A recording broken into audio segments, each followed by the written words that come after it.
All right, folks, welcome back for another episode. I wanted to welcome my next guest. He's an MC producer from Queens, New York. The super lyrical rapper preaches to his listeners in raw and aggressive delivery that captures your full attention. His style takes you back to a real gritty golden age New York sound, and I'm all about it. I wanted to welcome Reno Rx. How are you today, brother? Peace, brother. I'm good, man. How are you? I'm pretty good. Thank you, man. I appreciate you making time, and I'm very excited to talk about music and life. Yeah, man. Let's get it, man. I couldn't wait. I couldn't wait to do this. Yeah, hey, I wanted to start the show real quick just to talk about Gen Pop. So your album that you released in September 2024, 7 tracks, and yep, that's it right there. And it was super dope. I thought that it was like a Thank you. reflection on society. I thought you were very articulate in your communication, and I could see the pictures of the story clearly in my head. And I saw that you had mentioned that it was about the departure from a sound that people were used to. What exactly does that mean? Well, right now, everybody's pretty much mimicking. Everybody in the underground circuit, I say from the East Coast mainly, is mimicking what Griselda is doing. Mm, Griselda's dope. I love them. Griselda, BSF, shout out to them. yeah. But that's their style, and even down to the sounds that the producers are using to try and emulate, their producers is too much. And I'm 44, so I'm from an era where it was a badge of honor to be unique. Like Yeah. if you sounded like somebody else, it would be a problem. So the funny thing is, I said that, but I didn't even have to do much to tweak things to stand out. That's how Yeah. monotonous the shit is getting. I upped the BPM on a few things, switch some flows. Yeah. I like to think I added some levity to it, but when I listen back to it, it sounds grim as hell. So I tried on that one. Man, I enjoyed it. And I Thank just you. it was great. I wasn't sure what to expect. And then man, you got me right off the first track, and I'll jump into choices after. But again, it was just very clear, like you're very good at telling stories and still making it sound cool, man. Sometimes I'll do something I don't like Thank it, but but just the way that you put words together is fantastic. Hey, well, what is the exact message that you want listeners to get when they listen to that album? Is there one thing that you're trying to communicate with folks listening? Well, yeah. So the title Gen Pop, obviously, a lot of people are going to think about prison as soon as they hear that title. But really, I just meant it's like an abbreviation for general pop music, and the message I'm sending is that's all that's floating around is general pop music. So Oh, the analogy was like I'm in Gen Pop, and this is me trying to break out, trying to be different. So what I would want people to take from it is to be creative and be you, and your followers will find you, man. yeah, Don't follow the fucking herd. yeah. What was the motivation behind the project? Like, how long did it take you to record? And did you have a batch of beats already that you kind of pick from, or did you design it as design the entire album? How was that process like? I'll tell you the truth, man. So if my music and my thoughts and my rhymes were like office space, my desk would be messy as hell. There would be Same files here. everywhere. The shit is almost always a collage of then and now. I love it. Um, yeah, there's no there's no real method to the madness, but I find what works, and of course it has to be organic. I'm not trying to make Yeah, pieces fit, but yeah. That's a good point. I go through this whole thing every project where I feel like, damn, I'm not good enough. I'm not doing enough. Mm. Somebody's out there working harder than me. Uh, And then I record these songs and I listen to them and I'm like, oh, this shit is fire. yeah, And that's usually how projects go. yeah. Yeah, hey, I'll tell you right off the bat, man. I'm gonna jump into these songs, but choices. It was the intro, and I thought, okay, maybe it's just gonna be a vocal sample, and then the beat was crazy. And I love me. I'm a fan of chipmunk samples when you use the speed up vocals, and just the beat was smooth. And the graphic storytelling, you said, in the track. And again, this is where I'm going to display that you got some very good storytelling. You say others got hooked on the pipe. Now their top row gone. I'm from Colden Yeah, Street, baby. We ain't got no lawns. Raised during the narco wars. Born inside of solid gold bathroom fixtures and marble floors. Hard life, yeah. charcoal, extra flips in the army, fatigue cargo shorts. It's hard to believe as a kid. I thought I knew all, but now I'm not too sure. Sure, I was like, sure. man. I was like, dude. Yeah. Yeah, Yeah. yeah, I, that was I, great. I want the people to I want the main thing I want people to take away from any project that I do is, wow, he worked hard for us. He really went Mhm. all out. Yeah, That's what I want people to take away from every project. yeah. Why was this song the first song? I thought it was perfect. That's usually the hardest thing for me is to pick that first song. I wish I could tell you I knew. I have Yeah, no idea. it was Um, perfect. well, when I heard them after I recorded the songs and picked which ones I wanted to keep, I Yeah, listened to it all together, and that just came out as like I need for this to go first. yeah, yeah. That was right off the bat, man. I was just hooked, and then you jumped into your second track, Make It Make Sense, and then I was like, man, the beat goes hard. It was a change from the first track, and then your delivery, you flipped it up a little bit, and then you talk about. Oh yeah, yeah. You talk about, but me, I am immortal. People should have informed you. My title is Your Highness, but we can keep it informal. I am different than those peoples who's normal to say the least. Stamps on the visa, flight lane in the visa, white sand underneath us. Man, the wordplay. I was like, okay, there's a different side. So Reno's flipping it, and so yeah. And so, how's that process for you in terms of like picking different styles? Do you let the beat just drive you, or are you doing it in your head? You're like, hey, let me flip this delivery up to make it different from track one. What's your thought on that? Um, to me, well, so it's always different, but in this particular instance, Yeah, um, I had the hook, the sample and the hook is Roxanne Shante. I can't remember what song. It was a diss record. And I was like, yo, this is the flow right here. Cause you know how everything makes a comeback. And if you listen, a lot of the hardest shit right now, they're using those old school flows. You know what I'm saying? From man. it's a little before my era, but just Yep. shit still go. You Yeah, know, like listen to PSK, that shit rocks today. And that flow is from then, you know. yeah. But That's a good point. and plus that's that bounce right there. That's that bounce. You don't want to do too much with the lyrics. You want to try and have a melody cadence so that they could rock. Man, I didn't want to smother the beat. Yeah. Hey, do you get drained from making beats and writing songs, or is it a good way to like if you get tired of writing, you jump into making beats and vice versa? Is it or do you just get overwhelmed at all? Do you ever get that feeling of just doing too much? Yes, yes. To tell you the truth, from let me see, from Colden Street and Gen Pop, Yeah. I, I have writer's block through both those albums and a little after. Um, Okay. the beats wasn't, I just wasn't in the zone. But Okay. that's the difference between the men and the boys. I Yeah. still sat down every day for 10, 12 hours writing, still going through samples. I never stopped. I'm gonna outwork everybody. That's it. So yeah, I I don't a like lot of that. times I don't feel like it, but Yeah. gotta go. Yeah. Always working on your craft. And yeah, and just man, it's surprising to say that you got writer's block, but the subject matters on this thing just kept on getting better and better. Track three, we jumped into Copycat Killer, and those I assume are you talking about those who are not original and just biting styles and Right, just right. like you said, yeah, just kind of reusing the same stuff, not being original. I love that, man, and the hook. This song, I'd love to see you perform live. I'm the copycat killer. People talking shit. I can't feel you. I'm a copycat Yeah, killer. Spill a rapper blood like tequila. I'm a copycat yeah. killer.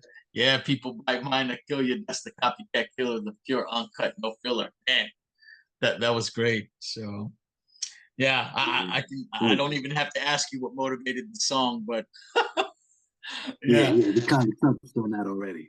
yeah, yeah. It's a great track, and so Thank Yeah, I you. just wanted yeah, really appreciate just the solid subjects, and then to not even, I like even more amazed. Track 4, you did RNA. Man, that was crazy. That Yeah, song y'all yeah. together, and I'm a big fan of hers too. So I just was excited to hear y'all both on that track. How did that song come together between y'all two? Um, so I did a track. I believe the track was for Raise the Ratchet, and Aida was on it, and I thought she was dope. So when I was doing Gen Pop, I reached out because Yeah. I feel like there's not enough collabs with females between male and female rappers, and especially ones that are not on some sexual shit. Yeah. And we just we went crazy on that joint. That's not even the original beat. Oh, um yeah, yeah, but we went crazy on that joint. She's yeah. super talented. Yeah, I agree with you. I like the yeah, I just like collaborating in general. And so when you put two different people, just something different that you normally do doesn't come out. And I guess I'd love to ask a question too. Then is do you have any tracks with Indigo Phoenix out yet, or is that you guys talking about? I think that would be that's dope on together. that's on the way. That's on the way very soon. I got Oh, some production I did for oh, yeah. A matter of fact, I don't even want to get too much into, but yeah, we got a few things on the way okay, for good to sure. know. Good to know. And then the last track, I just wanted to talk about my favorite one of the 7 track EP was the True and Living. Beat on this was ridiculous. Thank you. Yeah, melodic and hypnotic, and again, man, I'm a big fan of lyrics, so it was nonstop. So I'm gonna quote you again one more time. These people sell dreams online. I'm brick and mortar, putting rappers on sacrificial altars. I did it all and didn't fall. Trips to Malta. They can't swim with Orca. I build rapport with killers who dig my aura. Let your girl feed me shrimp tempura. Get your shit in order. Man, that was great. I definitely enjoyed those bars. So, Thank you. Thank you. yeah, yeah, that was great. Now, and I'm curious. So, do you have a favorite track on the album? Yeah, yeah. Actually, metric ton, metric Oh, ton. yeah, yeah. Yep, my Uzi weighs a metric ton. Yep. Yeah, that's sometimes, man, I'm just a nerd, and I'm always looking for frequencies that cut through the Mhm. vocal, whatever's going on out there, and shit that just sounds different. Like, Oh, if you hear that beat coming from a car, you're just gonna, if you don't know it already, you're gonna be like, what is that? That sounds like spacey. Like that sound again. Nobody's doing that. I like that. It set a weird tone. whole album in general was great. And the final track too, Romello and Ray, Sugar Hill, right? I'll tell you why I like it. Romello's my real name, so I was like, yeah, all right, cool. But Oh, okay. I know it was Wesley Snipes though, not me. um, no, that was great, man. It's Hey, so all good. yeah, props to you for a dope album. Did you guys end up pressing that on vinyl or CD? No, no. I'm gonna start pressing. I have one more project about to come out with Okay, produced by a French producer, okay, Digger the Digger, okay. and that's called Savant. After Oh, that, my EP produced entirely by Ito is coming out. That's gonna have a full vinyl run. nice. I have a EP with DJ Fred Ones from the Bronx, also one of my mentors. That's gonna have a vinyl run. I have another EP coming out with Thieve, who's a producer from Nostalgic Noise, Okay. this production crew from up in Rochester. He's incredibly talented. We're gonna have a vinyl run for that too. And hopefully we get the Royal Flush and Reno EP out this year too, which will Yes. definitely have a vinyl run. That sounds Yeah. exciting, man. Yeah, I look forward to that. Hey, again, outstanding project, Gen Pop. I can't wait to get into Colden Street, but just really an amazing listen for me, and just man, no skips on that album at all, man. But Thank hey, you. man, if you don't mind, I'd love to take it back just to the beginning. I love learning about people's background. So I Yeah. wanted to ask this next question: is where were you born? Where did you grow up? And where you hang your hat these days?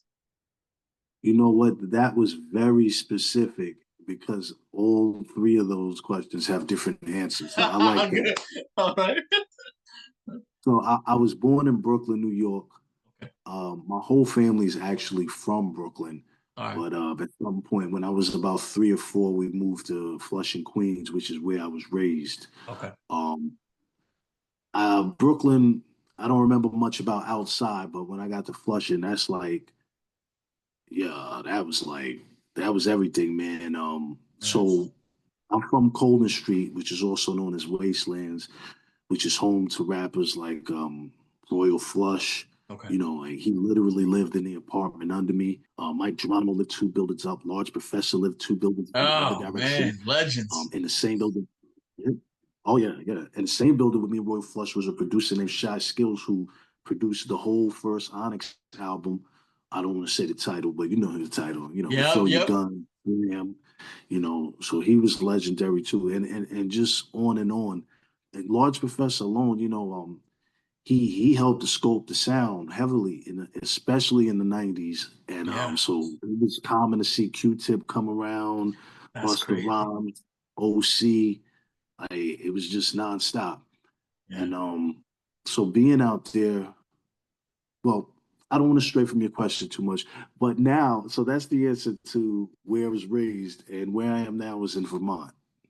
Man, I love that history. I didn't realize that all those folks were from there. And I mean, were you a rap fan that young? Because I mean, you had to be at least, if not a teenager, middle school when they were doing their thing. I mean, I love Oh yeah, Mike bro. Geronimo, Royal Flush, all those Yeah, guys. Holy cow, Large Professor, all legends in yeah, the game. So, a lot of how was history. that seeing them as young? Was it something that you did you know you wanted to rap or make beats at that young of an age, or just were they just role models at the time doing their thing? Oh yeah, yeah. I've been writing since I was 12 years old. I've written at least one bar, something, one rhyme every day since I was 12. Like I never Hmm. missed a day. I'm 44 now. I didn't start producing until I was 20, but it was kind of hard not to. You know, I wasn't a big sports guy. Yeah. Um, you know, traditional education, I couldn't really get with it. You know, I was more, you know, self-taught. Yeah. So the going the scholastic route wasn't really in the cards for me. Yep. But music wise, I've been going since 12, started Man. producing at 20. Yeah. Oh, that's amazing. Hey, music wise, what was your family listening to when you were growing up? What was your first exposure to music? Do you recall some of those musicians that were playing on the radio when growing up? Oh yeah, yeah. You know, so my mom would like to think she has eclectic taste, but I mean, it was so black in my household. Like the soul music was nonstop, I man. love it, Like man. Norman Connors, Yeah, the Spinners, the Dells, Shy, like just man. every everything that everybody sampled ever was Yeah, played in that right, house, right. you know. Exactly. And when we got more modern, it was like Patti LaBelle, Prince, Sinead O'Connor, you know, stuff like that. Yeah. But I had a cousin Sean, his music taste was all over the place, and he introduced me to. He was much older. He introduced me to a lot of different music, Okay. but it was really just exploring on my own that I found a lot of stuff. Nice. Well, what about rap music? That's what you do now. And so, do you recall your introduction to rap? What was that first rap song that hit your ears and just kind of touch you at that moment? Um, yeah, yeah, Parkside Killers for sure. Oh, With that big drum, it was crazy. Biz Markie, yeah, it's spring again. Everybody, you know, the Vapors, yeah. oh, mob style, like just weird shit. Because see, my age, I'm slightly younger than hip hop, so at a time when they were coming out with stuff, you know, my mom wasn't going for all of that crazy language. It was still very new and like it was shocking. Slick Rick. I remember asking her, "Mom, can you get me Treat 'Em Like a Prostitute by Slick Rick?"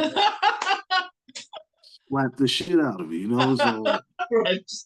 Like, okay. But at the same time, I signed my first record deal when I was 16. So they knew that whatever was going on, I was going to do me. Like nothing was stopping that. And eventually, me and my mother, my family, they were supportive of it. That yeah, no, that's hilarious. I laugh because I was the same thing. I was introduced to like Two Live Crew and the Naughty by Nature OPP, and would ask my parents to buy me the same thing.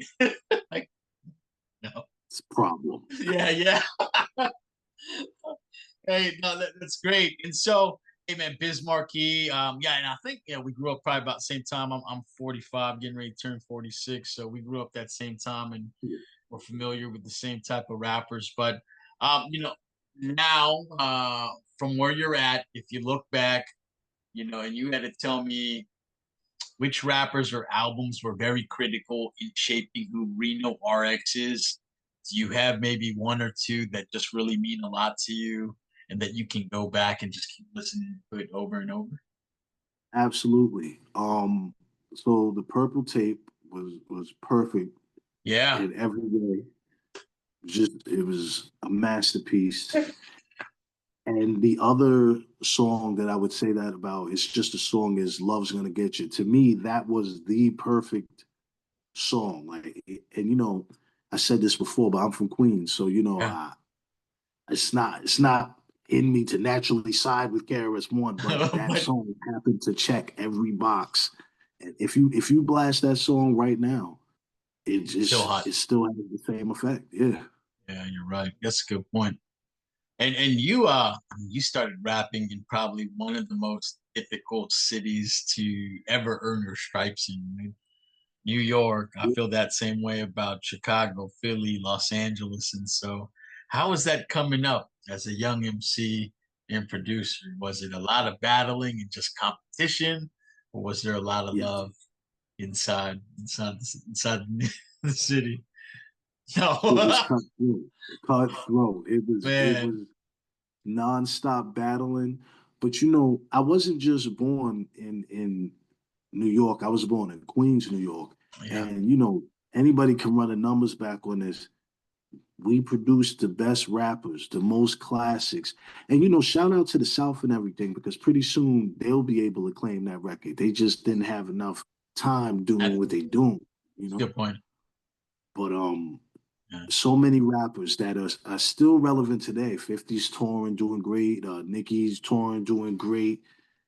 Just a lot of vets. And if I said this on another interview I just did. Rap is actually not a young man's game, because if you look, unfortunately, our youth are going to jail. They want to express themselves, but doing that is getting them in trouble. And we went through that first, but Yeah. now they getting hit with RICO laws and all that, and it's a different ball game.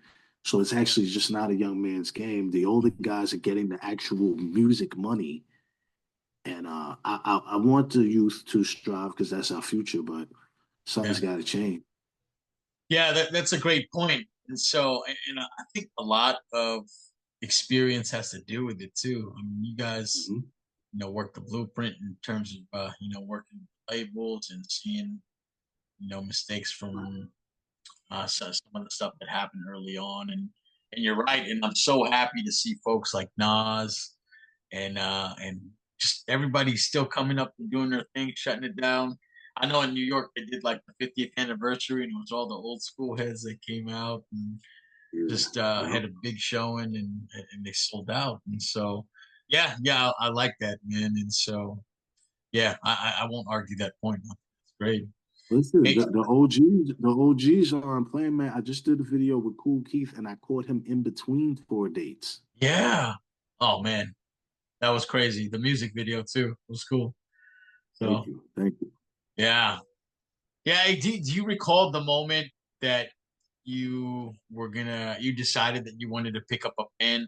So I know you mentioned that you started, rapping at 12, but what was it? What made you start writing in your notebook versus what was that point where you're like, I'm gonna try to rap?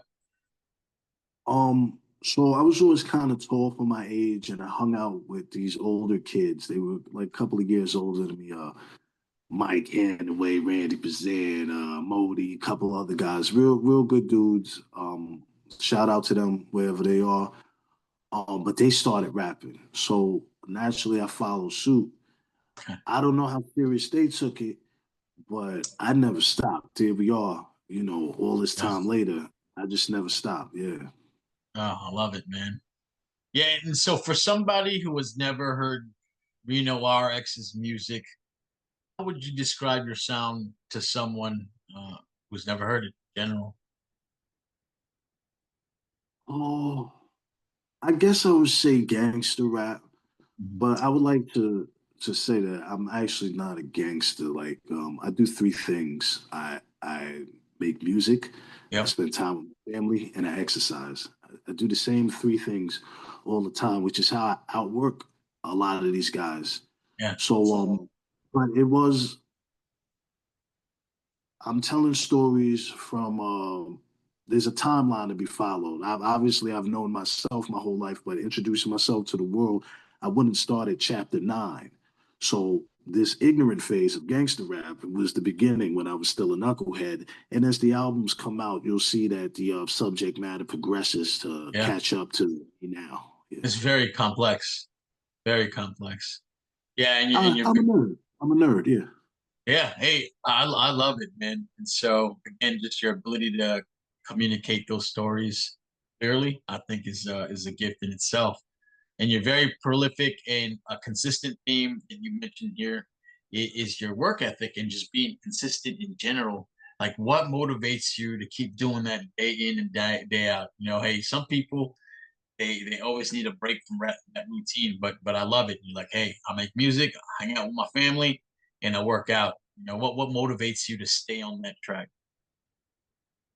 I'd say fear, probably. Mm, Fear that, you know, um, that maybe the old me would come out if my hands were idle. mm, Also, I have a deep fear that, like, I know right now there's somebody somewhere, it might be India, it might be the moon, I don't know, but there's yes. somebody out there outworking me right now, Oh and I man. gotta get them. I gotta get with them. I want to know what they know, and I have to do better than them. And that is those two things are my main drives. I want people to say, he was almost psycho the way he worked Yeah. because I wanted them to have the best from me. Yeah. Yeah, I love that, man. Just using fear as motivation, but not that kind of fear, but just the hunger. It's very apparent in the way that you do your music. And there was Oh another no, area. brother, no, brother. It is that kind of fear. It's Yeah. the deep rooted, horrible fear. I Wow. don't want to be outworked. Yeah. No. Yeah. Yeah, I could see that in all aspects. And one thing you mentioned too that I found very interesting was that you mentioned, hey, I'm hardworking, but it's not about quantity. I mean, it is a little bit, but it's about quantity and quality. You mentioned that, you got to work and then you got to put out high quality stuff at the same time. So, yeah, that was a great point because, sometimes people shit music out and then there isn't any rhyme or reason to it. And I love that you just emphasize that, hey, man, I love to work hard, but I'm going to give you 200% of me in every track. So is that just kind of the way you lived your life, or what motivated you to say that? Well, it's the way I live my life now. I didn't always live my life that way. Okay. There were times when I cut corners Yeah. and I got results that I didn't want. Yeah. And eventually the universe taught me that there's no shortcuts, man. It's hard work and Hmm. that's it. Hard work, you get to where you gotta go. Of course, luck helps, but hard work does the trick. So yeah. To does that answer the question? It absolutely does. And so what was the motivation behind eventually making beats? You said you started rhyming when you were 12. You started producing maybe about 20 years old. Was it out of necessity because you didn't want to have to depend on anybody for beats, or Just was it something that really interested you? What was the motivation behind beat making? Um, well, yes, it first of all, it interests me very much. There's been times where I've answered a question similar to this, and I didn't emphasize I love hip hop and every aspect of it fascinates me. Yeah. But along with that, at the time, the question was, how can I be more productive? Mm, If I have to go and, you know, deal with somebody else, then I'm just losing time. But if I can do everything myself, then we can make something happen. And so I started producing for myself. That cut out a lot of time, a lot of yeah. money, a lot of BS. Then I just started Boy. recording myself. The only thing I don't do is mix and master my projects. My Okay. my longtime friend, brother, Mr. Styles at Stilo Pro Studios. Nice. I've known him since we were kids. He's a beast. He's actually on tour with Keith right now, I think. Yeah. Oh man. Cool Keith, Was excuse me. Yeah, yeah. Oh man. Is that the same? I don't know if you know the other guy, but are you familiar with MC Homeless? That Yes, and he's on the same tour with them right now. Yep. Okay, good. Yeah, Homeless is a buddy of mine, and so that's cool. That those two, man. Oh, cool. Yeah, yeah, on the same tour. It's probably bananas. I can only imagine. But Oh yeah, yeah. you've been in the New York scene. I know you're in Vermont, but I mean you've seen it, at a good time, right? Like 90s, late 80s. And so as a rapper from New York, has the city's rap scene has it evolved? How has it changed in terms of just hip hop? Has it preserved that same feel when you were a kid, or is it just a little different now, more commercial maybe? I don't know. What are your thoughts? Um, my thoughts are that all of those things are true, but Yeah, a common mistake I feel like people make is they think that one thing negates the other. And while hip hop has branched out, one branch being commercial, another branch being drill, another branch being old school underground. None of them, preclude the other from still growing. And yeah, if you step back and look, that's all that's happened. I think that the music scene in New York has evolved greatly. yeah, I think I think the youth are doing an amazing job with creating the music. I'm again, I hate to see them going through the legal troubles and everything, but we had our shit too, yeah, So I mean, shout out to them. But yeah, I think it's evolved greatly. I think yeah, it's like out of control now in a good way. yeah. Hey, in your opinion, so two things, I always get a difference of opinions on these two things.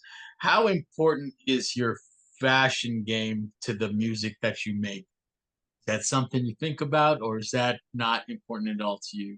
And I know it just depends on the person, but just curious for Reno RX. Um, I've never been that guy, the fashion guy. Like I've bought a bunch. I have a closet full of just expensive shit right now. And I haven't worn any of it in years. One of the main reasons is because I power lift and keeping up with my size is just too hard. Like I'm not doing that shit. Another thing is Yeah, I really don't care. Like yeah, if I'm gonna wear something, like it's gonna be to promote myself. repping I the gotta start brands. putting. Yeah, I gotta invest some money in me before I do Ralph Lauren or these other Yeah, guys. And I live in Vermont. I've been out here for about a decade, maybe a little more. yeah, And out here, they don't give a shit about fashion versus every day being a runway show in New yeah, York.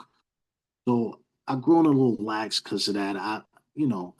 It's important to be presentable at all times. I yep. got on right now. I smell great. This shirt That's is really fresh off the presses. But yeah, I'm not looking to spend a bunch of money Yeah, on whatever it is they're buying now. yeah, yeah. On the craft, very And plus, clear. one more thing I say too, getting fly for me, I'm 44. It's not gonna look like how I don't know, I guess like 5 Year Foreign or any of these new rappers would look like. I'm gonna throw on a three-piece suit. It's gonna be Uh, fire. That's Like that's a good point. Yeah, yeah. So That's Yeah, the difference. Long yeah. story long. No, that's great. Yeah, that's a good point. Yeah, 20-year-old fly is different than a 44-year-old fly for sure in terms of Right. yeah, being presentable. So great point about that. And the other point I'd love to just hear from everybody in general is the social media aspect, the marketing aspect. So very different when we were both growing up. Very important that we had to press copies and bring it to wherever we were at. We're just we were making flyers back in the day, and now it's just marketing is a simple post away. And so in this day and age, how important is social media in terms of promoting music? Oh, it can be an excellent tool if used properly. Yeah, Um, I think it's one of the greater inventions of our time. But so to give you an example, I'm gonna use myself as an example. I use social media heavy. There's much more I have to learn. I'm still learning every day. But I just drove to Erie. I had to stop in I had to drive through New York and all kinds of stuff.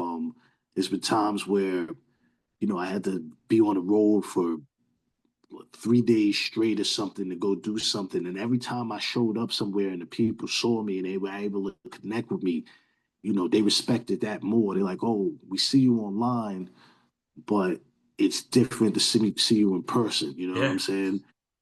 So that in conjunction with social media is great. I would yeah. say that. Ah, one question too I love to ask is where the MC name came from. So where does RX come from? You mind sharing the story? Yeah. So Tupac and Snoop had a song. I think it was called America's Most Wanted. Yep, Um, absolutely. On the All Eyes on Me. Yep. right. And Snoop's part, one of Snoop's part, because I think they went on and off a little. Um, he says, and I got a black pit bull, she niggerina. So I looked it up, and that's some kind of breed or something. So I was like, okay, I like that. I I was in school at the time, so me being the nerd I am, I changed the A to an O to make it masculine, like Latin, Oh, and it turned into niggerino. Um, nice. yeah, that was all good until I got the record deal.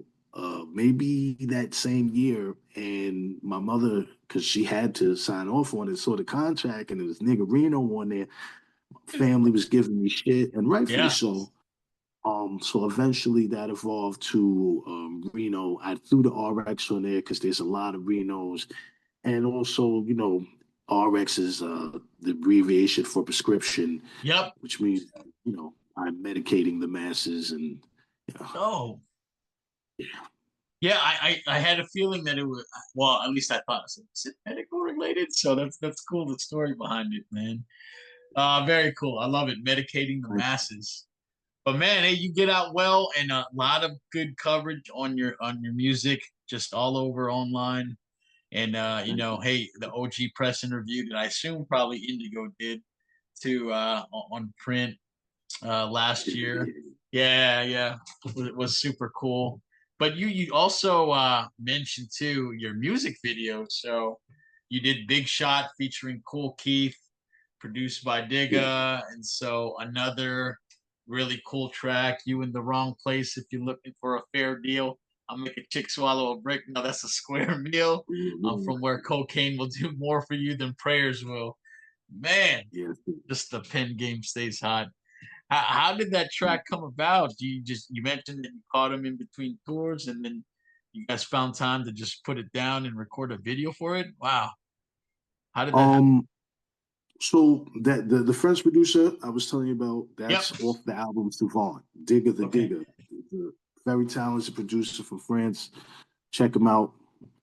Um, he sent me a bunch of beats. We were doing the album, and I heard that, and it caught my attention, that particular beat.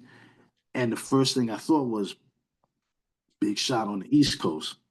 So as soon as I said it, I thought I knew that my friend Jay Styles worked very closely with Cool Keith, the one who's on tour with him now, and MC Homeless. Um, so I reached out and I said, "Hey, listen, I did this song here. I got this line in it, and then Big Shot on the East Coast is a line from Papa Large, which is an old Ultramagnetic song. Papa Large, Big Shot on the East Coast.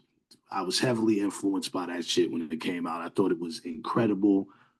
Um, so I said, yeah, can we get him in there? Because I wouldn't do it if like the world couldn't see him co-signing it. Because I don't believe in just taking somebody's shit Yeah. and using it. So if he wouldn't have done the video, then I wouldn't have did it. Yeah. But he was just, he's one of the coolest dudes on earth. He Nice. came right out. I drove down to New York. We shot the video real quick.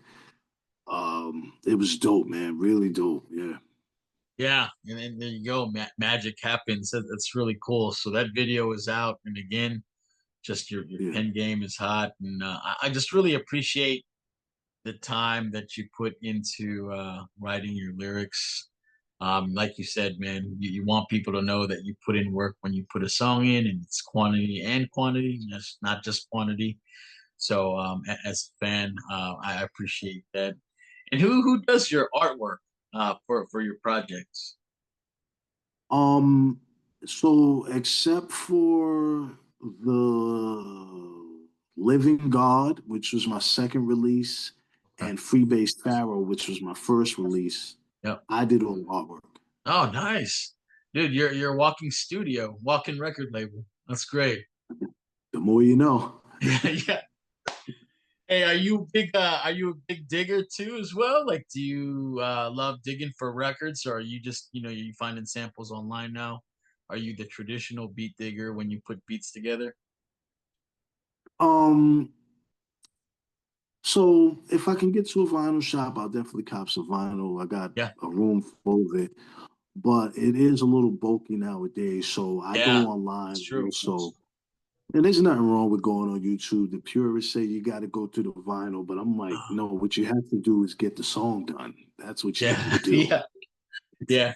And use technology to your advantage, right?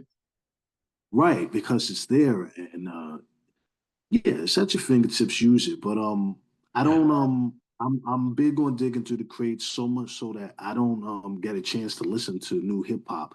Like if one of my, somebody from my team, Nice the Future, Ito, Yeah, you know, somebody of that nature, Jay Black, if they drop something, I'll listen. yeah, But for the most part, it's such a time consuming thing digging through the yeah, crates because nobody. If you're really into producing, you're not just listening. You're listening to every song all yeah, the way through. yeah. So Hey, I'm also a big fan of producers who can do drums really well, right? So you're just the drum sequencing that you do is really good. I enjoy that. And so, how hard was that process when you were developing your style for the drums when you were doing that for beats? I remember I was using like Fruity Loops, and my shit just sounded like techno all day, and I could never get it right. But how hard was that developing your signature sound when it came to like putting drums together? um, well, the first thing I had to do was stop being lazy.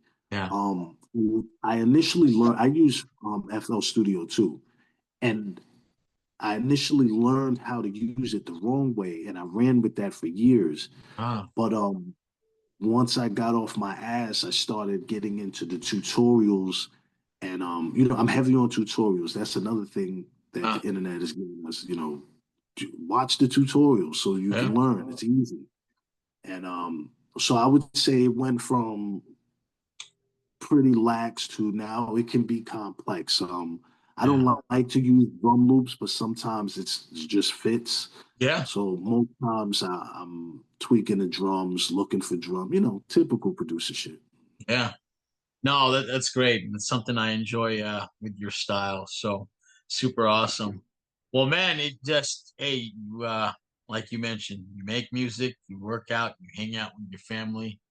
What does Reno RX like to do for fun? What are his hobbies outside of it? Oh no, that's it. Those three things. All right. That's for Yeah, sure. are you a lifter or do you like to go run? What particularly do you do for working out? What's your exercise like? I run just to make sure I still can. I'm in the process of losing weight. I just got down to 295, but I was Nice. 330 for a while. I lift super heavy.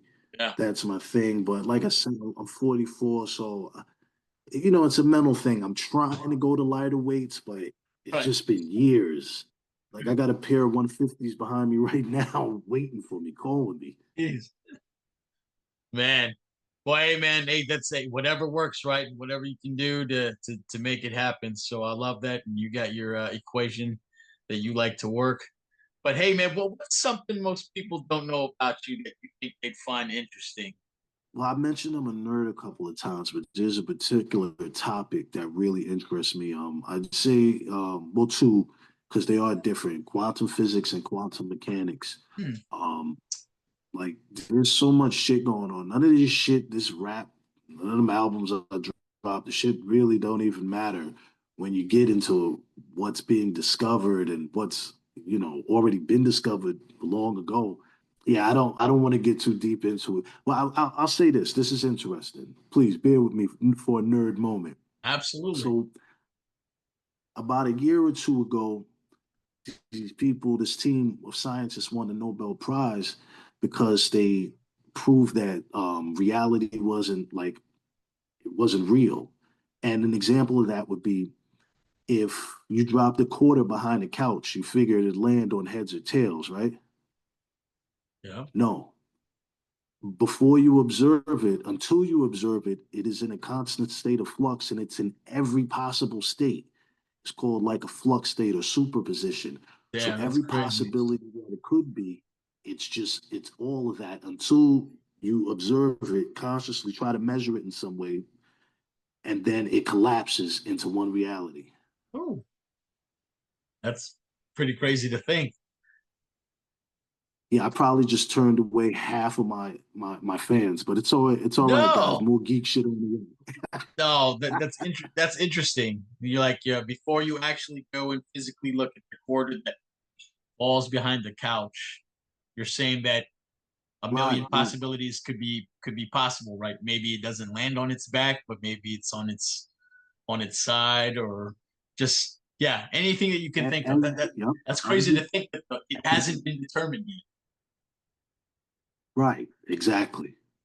Man, I don't know. That's pretty wild to think, man. Yeah, and I love to think sometimes that like you're right. Before I look, I hope I can influence it by just thinking about it, or okay, I hope it lands on heads, or whatever the case may be. So, just interesting to think that. Do you think that you can influence it mentally before it actually gets to that final outcome, or is it just okay? Hey, what anything can happen? Oh yeah, absolutely, absolutely. There've been proven studies about how human consciousness affects the outcomes of things. They got these machines all over the world. They like these weird number count, these random number generators. That's what they're called.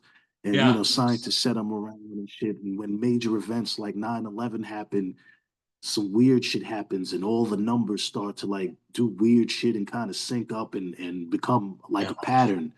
yeah. And basically, when we go through something really powerful that affects us mentally or something, we can affect the outcome of these things, meaning, we're just a bunch of molecules around other molecules. So, Yeah. yeah. Hey, well, what about just things in plain sight? So I've seen sometimes that they say that the world talks to you and that clues are all around you in everyday life. Is that something that you subscribe to as well? Is the world trying to talk to you, but you just got to pay attention and see the signs?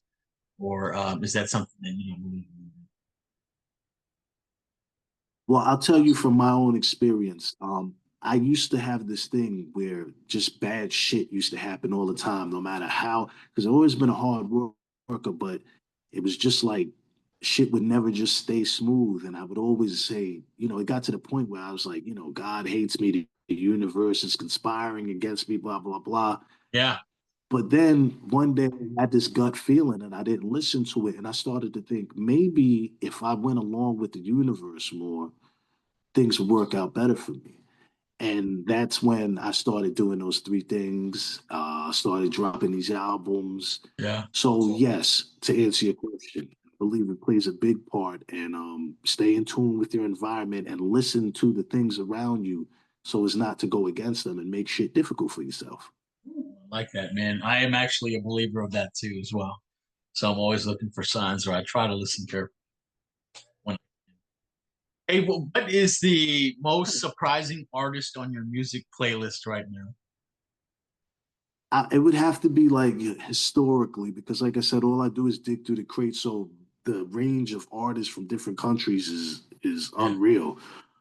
But one of my favorites, my go-tos, first of all, Elton John is the shit. And he's got a lot of hits, but forget about those. I want to talk about the Lion King. Let's go. Man, Let's go. fire. You know, he did the music for that, and Yeah. it, yeah, oh man, his talent is through the roof, I man. Like, love that. or then we go to Quincy Jones, and you know, like, first of all, I don't even understand how he did so much over so long. I think he lived his real age was probably like 1,000 because from Sinatra to Yeah. Michael Jackson to just really he changed the course of music. Yeah. Yeah. No, hey, those are great examples. All right, let's see what Reno Rx's diet is like. What is your favorite food? What's your go-to? Oh, my favorite food. I don't even know anymore. I've been on such a strict diet for so long. I'm actually even thinking about going vegan. Oh man. Um, yeah, just health is wealth. Yeah, Plus, I have a 6-year-old, which means I'm gonna have to be able to fight very well for at least the next 2, 3 decades. So, that's right. That's right. I like that. yeah. So right now it's a lot of vegetables, broccoli, Brussels sprouts. I'm really fucking up some quinoa right now. Like Oh, I'm on a nice. quinoa bit right now. I have no idea why. Um, Chicken. I'm tired of chicken, but chicken is what I Yeah. eat a lot of. I'm just, Hey, you got to no. get the protein. Yeah, no. Hey, I love that. Health is wealth, man. So yeah, I'm a big believer in that too. All right. Hey, I'm a big dude when it comes to comedy. I just love me a good comedy movie. What is one of your favorite comedy movies of all time? Pretty difficult, but if you had to choose. Oh, man. Oh, so first of all, Will Ferrell is out of control. I'm gonna say Wedding Crashers, Step Brothers, Yeah, um,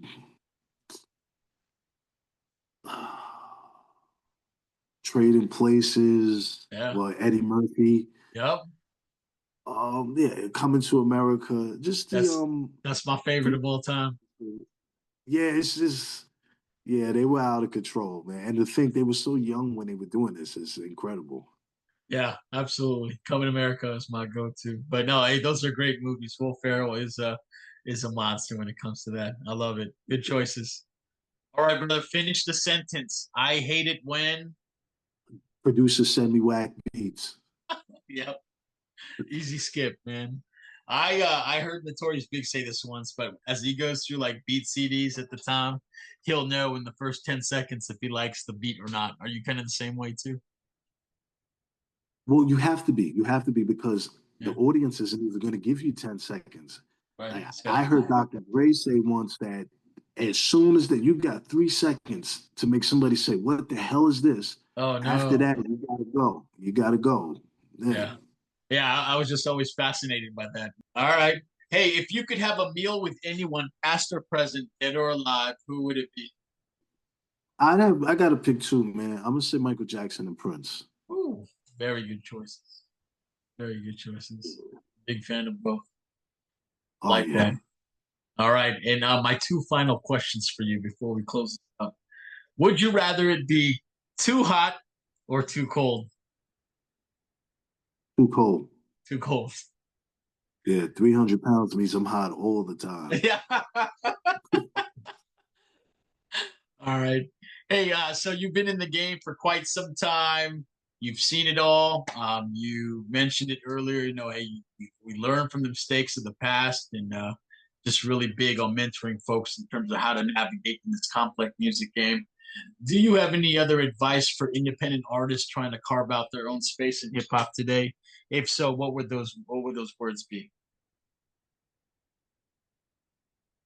Do what you like. And it would be the dopest shit ever. Your audience will find you, you all will find each other, but do what you like for sure. Like that. Wise words, man. I appreciate that. Well, again, hey, Reno RX, thank you again. It was an honor to go through your story. It was an honor to talk to you about the making of Gen Pop and just getting inside of the mind to think about how you look at things, music, life, and all that other good stuff. Very motivated. You have a fan in me, and I really enjoyed going through your catalog, and I can't wait to hear all your future projects.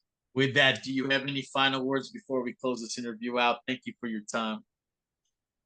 Yes, thank you for having me on your platform. I appreciate it. I had a great time. I'm kind of sorry that it's over. We got to do this again soon. Oh, 100%.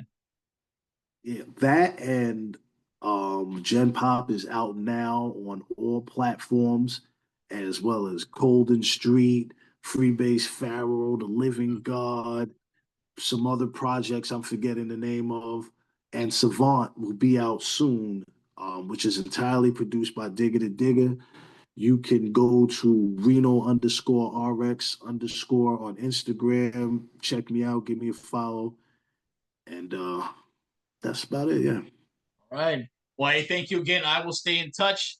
And 100%, I am absolutely down to get on for another session and just talk more music and life. It was so much fun. I look forward to sharing this interview.